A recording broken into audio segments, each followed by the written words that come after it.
He's the one who's reigning in this place. He is good. And so let's say thank you. Thank you, the King. Amen. Amen. Let's sit down in Jesus' name. Let's acclaim the Lord Jesus. He is good and God. He has granted His grace. He has allowed for us to stand up here again.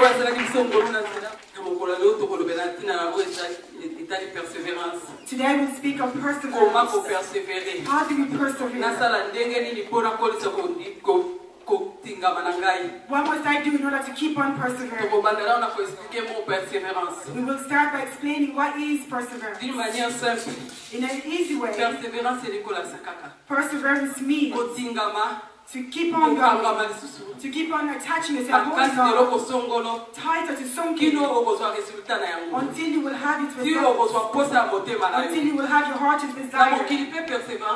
In the world, we can also see perseverance. Someone who's really attached. They are really determined to do something. It's fulfillment. He's counting upon his own effort. He's not counting upon God. That God will do for these people. But what we're speaking of here today, it is perseverance in godliness. Because we are Christians. And so we're speaking about godly perseverance. It means that someone is attached. He's holding on to prayer. You are fully determined to receive something. You are not counting upon your own efforts. But you are counting that it's only God who can give you such things. And so we say, perseverance, godly perseverance.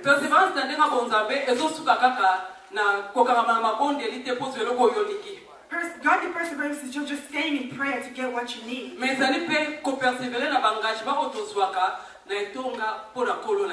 also to persevere in the commitments that we have towards our God.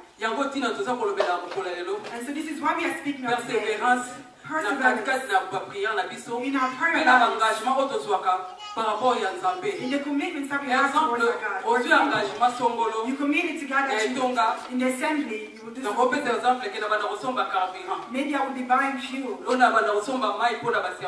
maybe water for the servants. Or I will be looking after the children in the Sunday school. And so we said you must persevere. Why we are speaking of perseverance on this day? It is because all of us, we need to persevere. And we need for our perseverance to keep us going.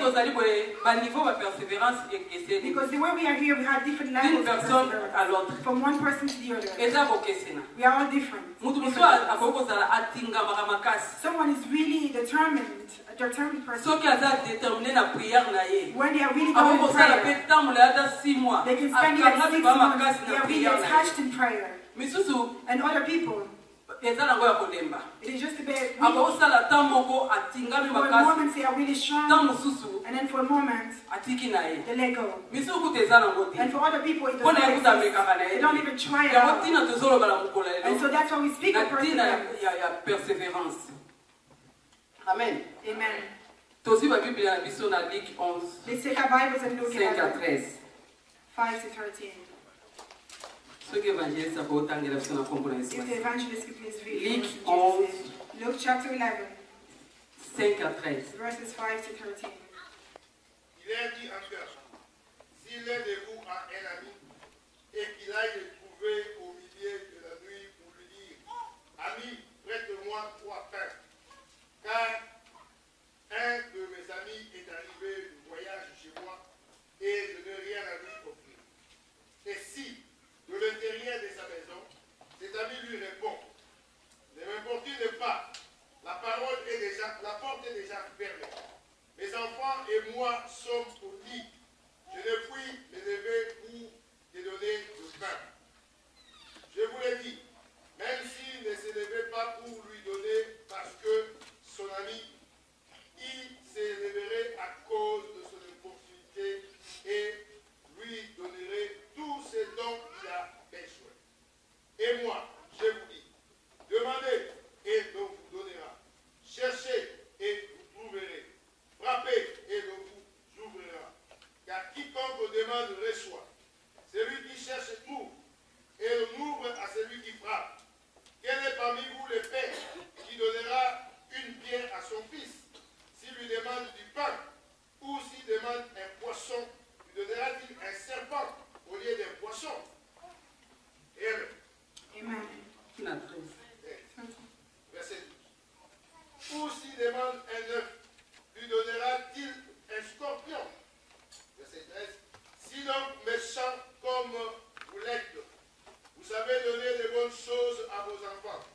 combien plus forte raison le Père Céleste donnera-t-il le Saint-Esprit à ceux qui le lui demandent? Amen. Amen. We may be seated in Jesus' name. The The passages that we just read there is an example that Jesus gave to the disciples to show them that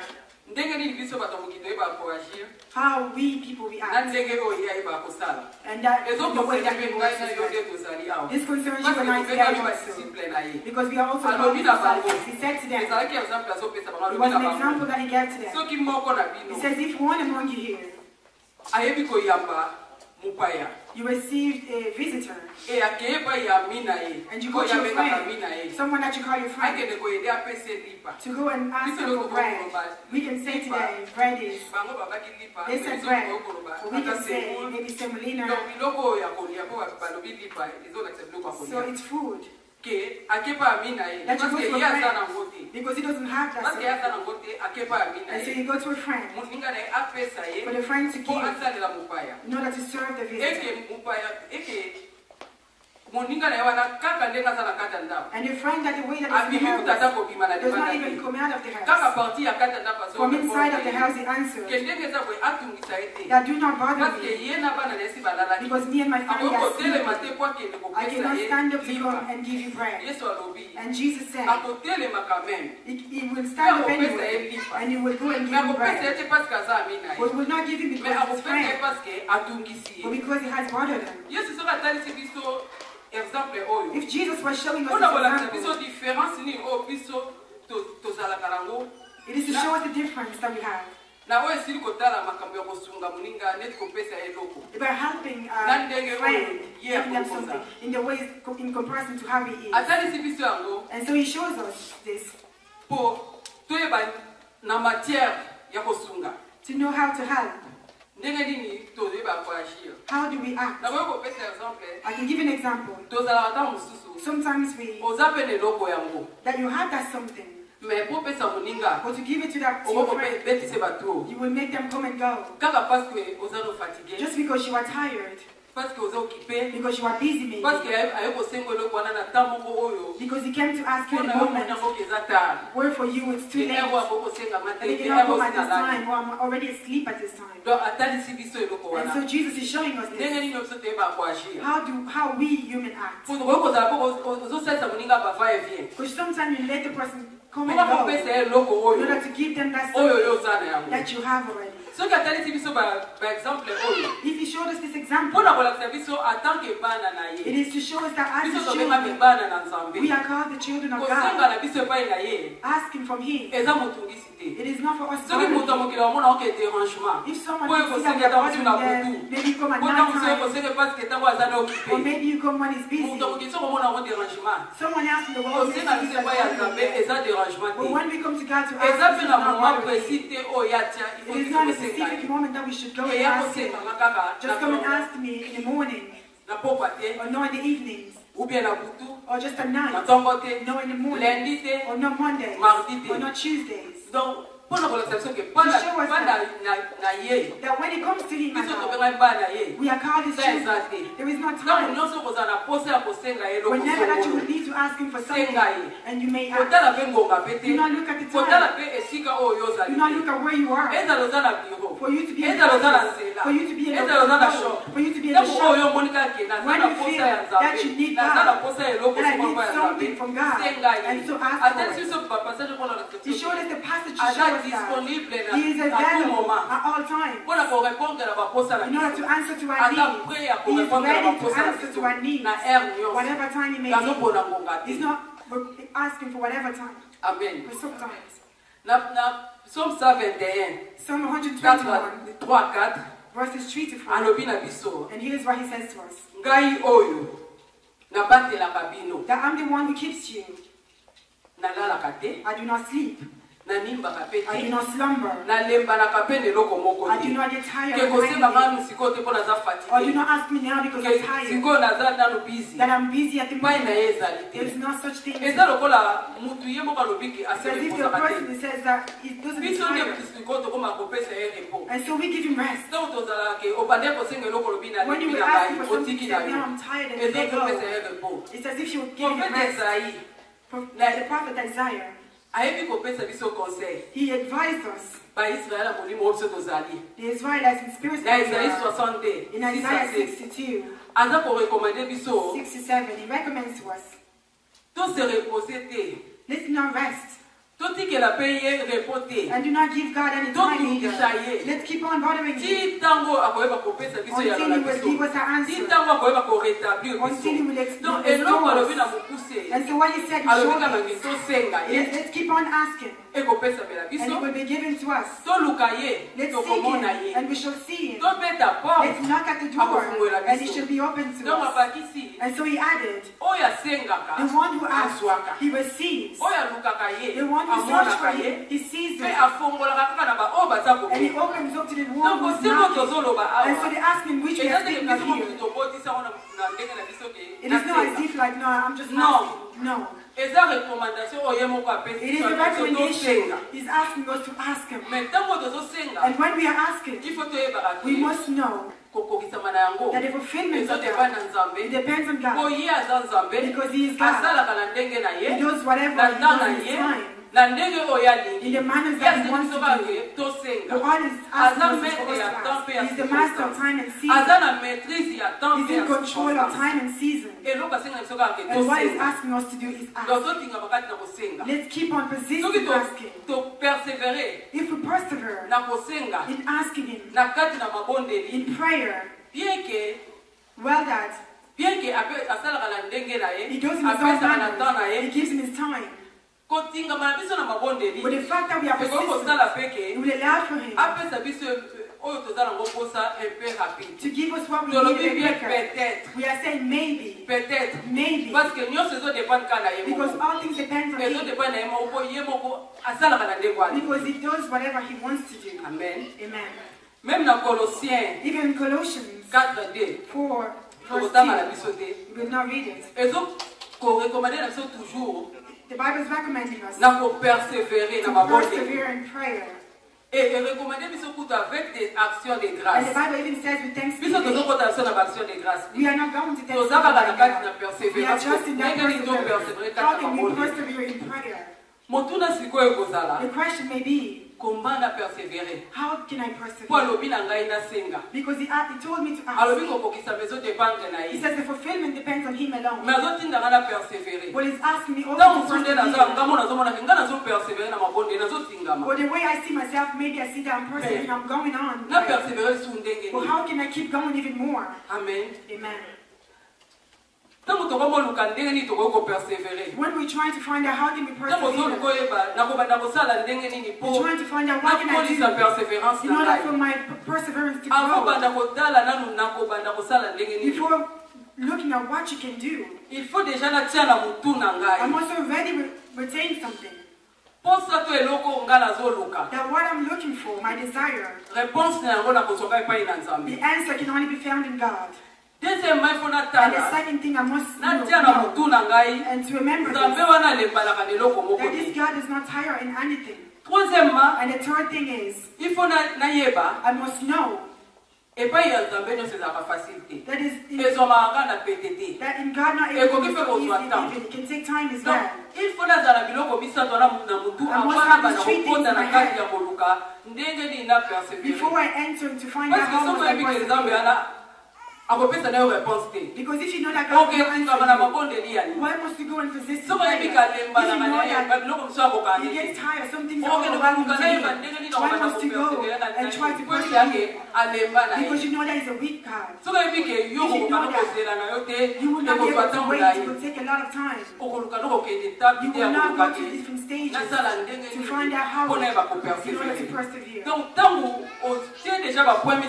when you have these 3 points in your head, and then, if it was about prayer, You must know how must I go on with my prayer. It's a decision that you are making yourself. And so the first part is decision. I can give you an example as this. That one if you want to start work or you will know that this will start maybe at 9 a.m. or 10 a.m. On your side, you will plan something. One was changing. I will wake up at such time. I will wash myself. And then I will take my transport at this time. I will arrive in work at this time. So you plan something. You have a schedule. And so it is the same with prayer too. When you want to grow in perseverance, you must have a certain schedule. Maybe you can do, for example, that I will be praying 3 times a week. You must have a certain calendar, a certain schedule. The time that you will be praying. If it is for a commitment that you take, that we said maybe that you would buy the fuel, or maybe to buy bottles of waters for the servant. You must include that in your budget because it concerns money. Because if it's not included in your budget, you will fall into that this month you buy, and then the next month you are able to buy. But the decision that you make, you must obey and to do it. The way that you have if you said you would pray 3 times a week, and so if you would buy fuel, you said, and so do it, and buy fuel the way that you said you would. If you stop along the way, this is a failure that you committed yourself to do something, and then you stop along the way. It's a failure. Unless you go back to God, and you show Him. Maybe because of your time right now, you're not able to do what you committed yourself to do. Maybe you said you would. You would pray at 10 o'clock. And then you have found a job. You're not able to pray at work. And so you go aside because you so you will go back to God. And you will say to God, you will show Him your schedule that I said I would do this, but I'm not able to do anything. And so you and I want to allow for perseverance to grow. You must be very firm in your decision. When you make a decision, do the way that you said you would. Amen. Amen. Voilà, and so the second point that I want to grow my perseverance. I must have discipline. It is coming together with decision. It means that what you said you will do, do it the way that you had prepared to do it. And the time that you said you would. It is not to say that you would pray at 12 every Monday. But then, the day comes, you do not pray. If you said you would pray on Mondays at 12, and so do it the way that you said you would. If you don't do it this way, that you will pray on Tuesday, this is lack of discipline. No one can place discipline. I must discipline myself. If the Bible is showing us about perseverance, it is because us as children of God, we are not really constant in our commitments. Sometimes we feel ourselves, but we are not faithful to them, especially in our surroundings. Sometimes you see, very often you see, the person committed themselves fully. You know that they will be buying water for the services you said. You know the day they began. Well, how they will stop this? They will just stop like that. And we walk in lack of discipline in our commitments. That it was buying water. It doesn't buy water anymore. So you notice that you just stop something. persévérance c'est impossible. Attends, ça là qui n'a pas de recours à ma malembe tiens qu'on couvre nyonso. On a besoin de la troisième point. And so the third point is Troisième point, c'est l'ingayo na lina that persévérance. for me who wants to Ngayo na zoni na poli sa I persévérance want to grow et in qu'on sait perseverance. na longola. It will allow for me to it requires for me to Ya kolongola. remove To ko éviter or to biloko prevent nyonso oyo ekoki kolembisa persévérance na ngai. that may weaken my Oyo perseverance. kosala ke ngai na lemba na continue kotingama That te. may weaken me and stop me from persisting. Na kopesa exemple ba Give maloba an ya example, babe, even ba bad maloba ya ba découragement. words of discouragement, Ndio toyokaka na baninga mosusu. as we heard from other Okata people. mosusu yokata na ondeza kwengana bana kosunga église financièrement. Or maybe you commit yourself, you will be helping the Soki assembly mutu moka yebi financially. yango, And if someone else knows about it, sasa napaka ko utiliser ka ye. the devil can use that person. Omona bandiko wa pembeni. And they come near you. O continue ka ko financer ko Are you still na. financing the assembly? Bazo vambela na ngoti. They are getting rich. O mo because titala of it. kutu basombi voiture. You don't see they bought a new car. Tala kutu basali bo. Look what they've done. Bamaloba ne lebisaka. And these words can Mususu discourage azo you. yela oyebi ke And okuya na someone kone else loko comes to songolo. you. Know that you pray for Azo something. yela o male And they male. come in slowly to Oso you. seme pe mingi. And you are Opesa na pe doing so bandimi. Do not Ti give. siko ozo no solution te. There's no Est-ce que solution. boko tika You te? cannot just stop. Donc bazoli ko maloba moko oyo ya kolembisa yo.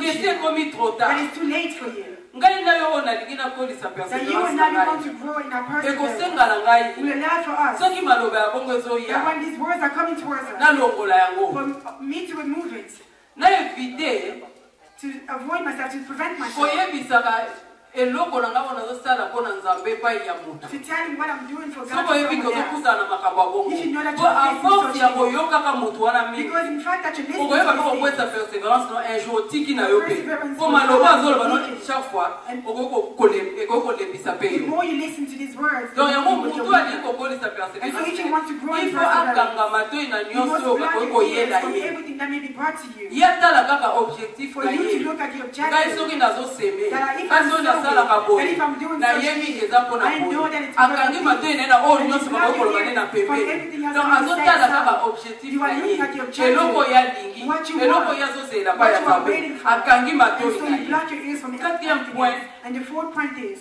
ezali ke ngai oyo nalingi nakolisa it is that for me that persévérance wants to grow in my il perseverance. faut nazala na capacité I must be able ya kosiporte bamakambo eyaka na katikati wana to ntango yo support the things that will ozopersévére come when you are ntango persevering. yo ozoprie When you are praying and you are waiting for something from God. bamakambo eyaka na There are katikati things wana coming in the middle bacirconstance oyo There are eyaka circumstances oyo that esalaka come ke that allows for us. ozotingama na koprie That you keep on persisting in prayer. mais situation ekomi su ebebi But the lisusu situation has gotten worse. soki ezalaki maladi yango so That eye even lisusu the makasi sickness has gotten worse.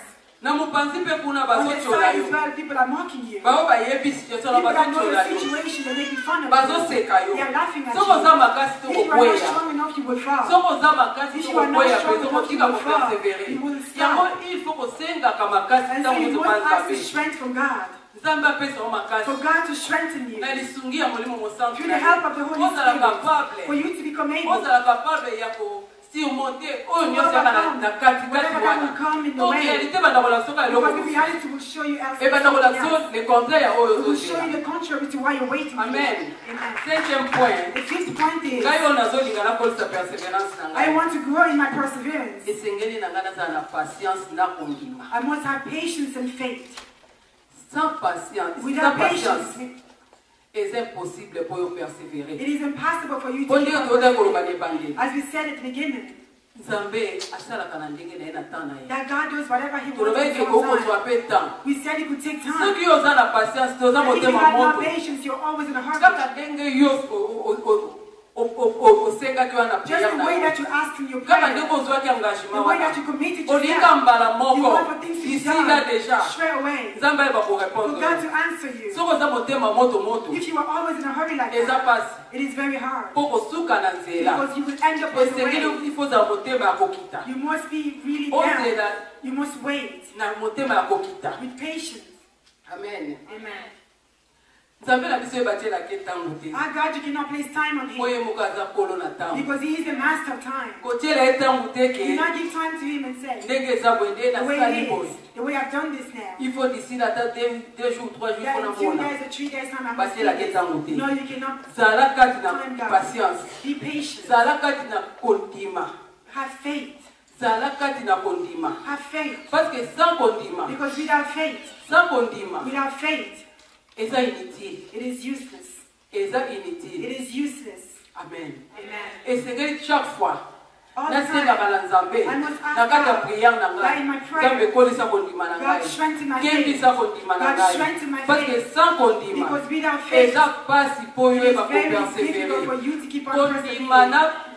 Faith and perseverance to go hand in hand. You cannot say that you do persevere if you do not have faith. Or if your faith is there, you must have faith. You really do need to have faith. Donc il faut croire déjà and so I must believe that the thing that I'm asking here, He will give me. I will receive it.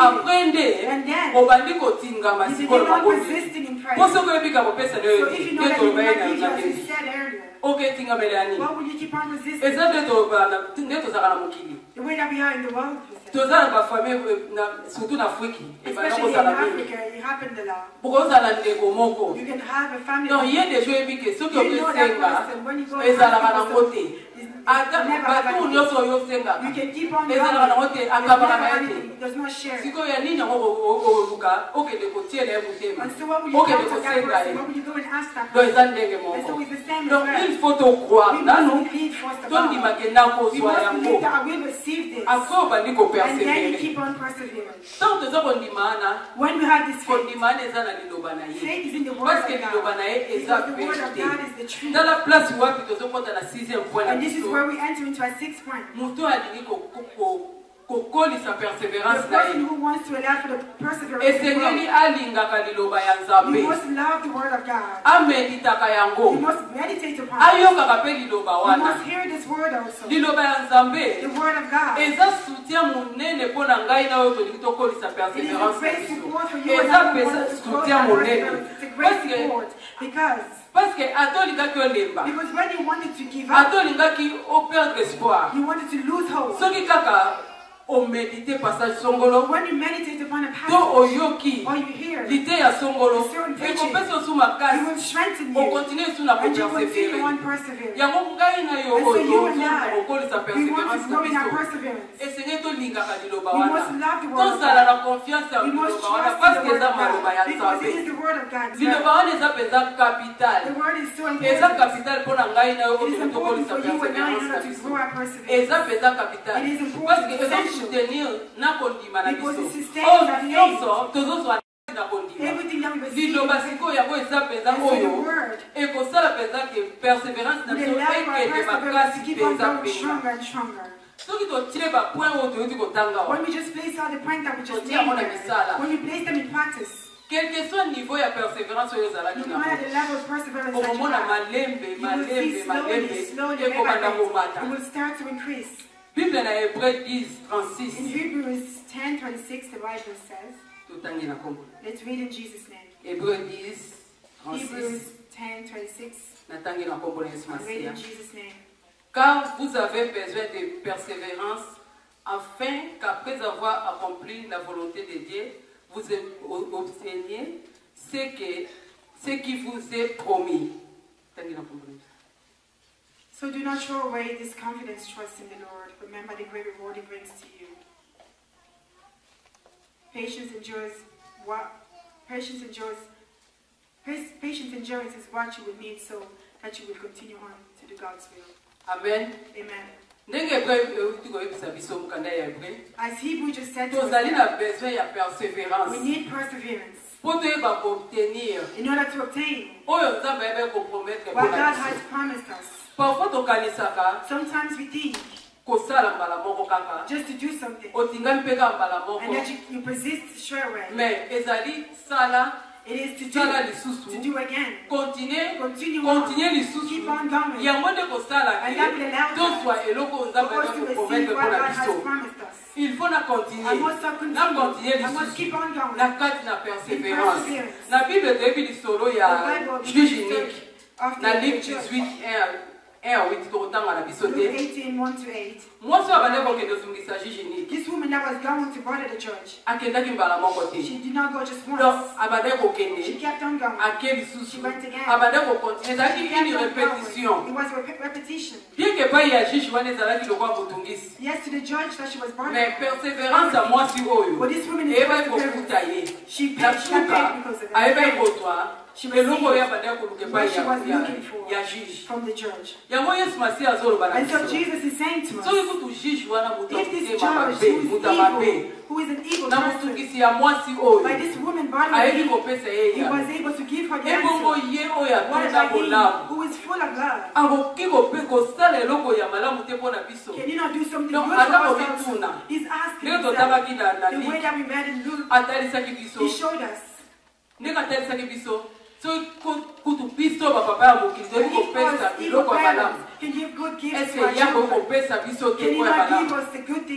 donc biso tokolisa kaka kondima tokolisa persévérance na biso soki ekomi mpenza na niveau oyo nzambe alingi ekoma tokomona ndenge nini nzambe ayebaka kopesa biyambo tokomona ndenge nini nzambe ayebaka kopambola akokitisa mapamboli na ye mpenza lokola mbula na mokili bakokoloba meme ke osimbikisi mosimbikisi tout simplement parce que yekoli ndenge nini kopersévérer manque ya persévérance yango tosala ke baprière na biso des fois biyano nango ewumela eza na bakambo so ezalaka eyano ewumeli nzambe moko atiki yango kolikatala soki kokontinue kaka kopersévérer mais mingi ezali ke manque ya persévérance na biso yango nde moto ezosala mpenza baréponse na biso eya rapide na 1 Thessaloniciens 5:17 tokotanga na biso te bible kuna eza korekomande biso na koprie sans cesse tolemba te tolâche pe te tokanga makati na persévérance ezala ezalaki na kati na prière ezala na cadre ya baengagement na biso kangama makasi susi na ngai ezala persévérance na ngai ekende likolo mpe ekola wana tokomi na suka ya mateya na biso teme na biso ezalaki la persévérance nasala ndenge nini mpona kolisa persévérance na ngai toyebe kotalisa nécessité mpe baniveau ya persévérance selon mutu na mutu touta ekolobake mutu mosusu aza na persévérance ya makasi mutu mosusu aza nango ya kolemba mutu mosusu apersévérera na ye te eloko na koloba na niveau nyonso oyo ozala mutu na mutu amiyebi position na ye kopermettre te persévérance na yo elemba to ekweya soki ezalaki makasi ekende lisusu makasi likolo soki ezalaki ya kolemba ekoma makasi soki ezalaki te ekoma makasi pekede likolo toyebi kotalisa quelque point awa ndenge nini tokoki kosala po te bakokolisa persévérance soki na bapoint nyonso